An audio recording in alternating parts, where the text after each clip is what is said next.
Hi everyone, so we're going to read the next chapter of Boot now, so you can get your book and read along with me, or you can just read it yourself, whichever you prefer. So we're on the chapter, The City. It took me hours to walk to the heart of the city, 3 hours and 28 minutes to be exact, yet somehow it felt longer. With every step it was as if the buildings grew taller, the streets grew narrower, the shadows darker, and the world so much busier, until the city became a river of sound and action, ready to sweep a small robot like myself away. I heard the shouts of street vendors, the growl of buses, the clink of busy cafes, the clack of footsteps, and I saw people moving quickly in every direction. Some walked, some sat in cars that drove themselves. "Whoa, watch out," said a man, almost bumping into me as he ran by in shorts and a t-shirt. I wondered if he was being chased by someone who might want to crush him in a grinder. But then a woman ran by in the other direction, also in shorts and a t-shirt, and I realised they were just running because they liked running. Why would anyone like running? All that wobbling and jiggling. And there was one thing above all else that made my eyes widen with wonder. There were robots everywhere. Flying drones zipped through the air, darting in and out of tall windows to deliver and collect boxes that hung below their bellies. Wide barrel-shaped robots rolled along the pavements carrying heavier items, while expertly avoiding the legs of the humans walking in each direction. I saw tall robots, some with 4 or even 8 arms. They were doing lots of different jobs. Washing windows, guarding offices, carrying shopping bags, directing traffic, working behind shop counters. I watched a robot waiter serve drinks to people at one table while it wiped another table clean, and then used its spare hand to light candles. I watched a robot walking a dog, not complaining when the dog peed on its leg. There was one type of robot that a lot of people had. 3 times my height, these robots had sleek black rectangular bodies and walked quite perfectly with gently swinging arms. They didn't look like they would fall over in a patch of weeds, or like a pigeon would ever bother them. Their heads were perfectly round with ball-shaped screen. Messages, maps, emojis and pictures constantly flashed across them. The information always turned towards their owners. The humans couldn't get enough of this information. To me, it seemed that most were far more interested in talking to their robots than to any other people. In fact, they were so wrapped up in this information that the humans kept almost walking into each other. Only a gentle tug or nudge by their robots, who seemed to know where they were going without having to look, kept them from wandering into traffic or tripping over peeing dogs. "Why has Dave not liked my rabbit picture yet?" one woman demanded of her robot as they passed me. "I liked his stupid picture of a squirrel yesterday." A man and his robot passed in the opposite direction. A picture of a cat asleep on a toilet flashed on his robot's face. "Your friend Emma has posted a new picture," the robot said the robot in a flat voice. "That's so stupid," the man sneered. "Tell her I love it."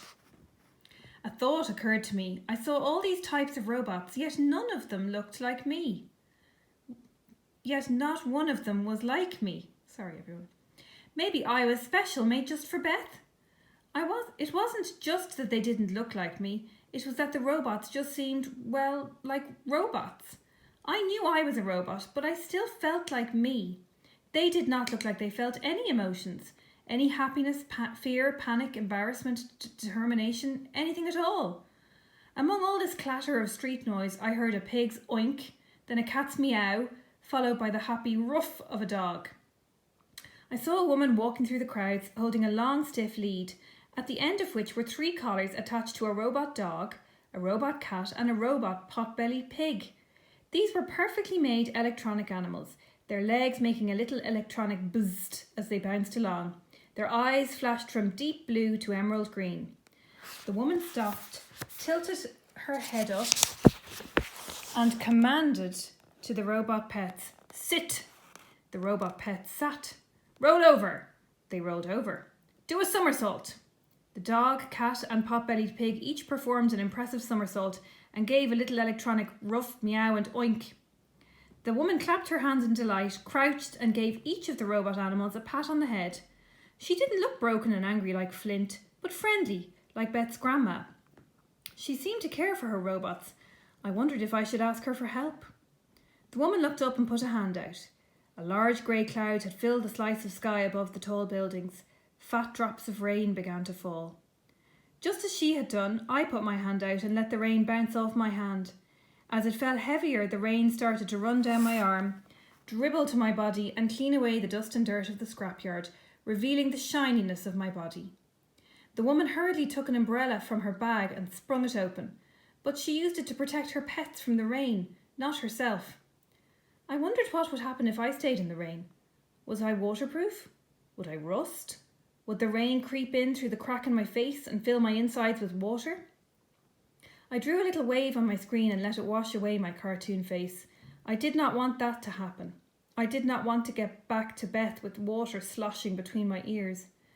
The woman pulled up a hood on her jacket and began to walk again. I had to take my chance before it was too late. I stepped out in front of her. She stopped, confused.